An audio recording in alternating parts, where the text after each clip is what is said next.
Outlet giving intermittent power can be super frustrating and even kinda dangerous if you don't handle it right, so knowing how to fix it safely is clutch. First off, always turn off the power at the breaker before messing with any outlet. That's just common sense, you know? Next, grab a voltage tester to check if the outlet is really dead or just acting up. If the wiring is loose inside the outlet box, tighten those screws because loose connections are a big cause of intermittent power.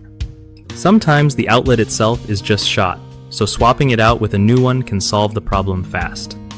Don't forget to check the wires for any signs of damage like fraying or burning. If you spot that, it's time to call a pro.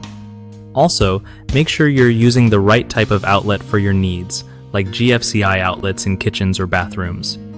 If you notice the outlet sparks or smells weird, stop immediately and get an electrician. This isn't something to mess around with.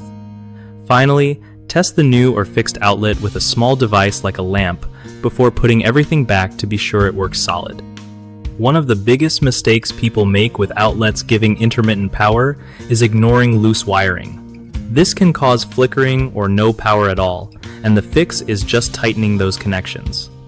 Another common issue is using the wrong outlet type for the space, especially in wet areas where you really need a ground fault circuit interrupter outlet for safety.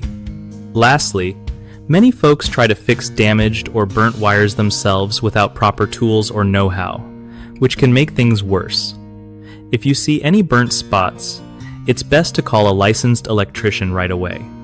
BigHomeProjects.com helps homeowners find trusted local contractors who know all about electrical repairs and much more, making it way easier to get quality work done without the stress.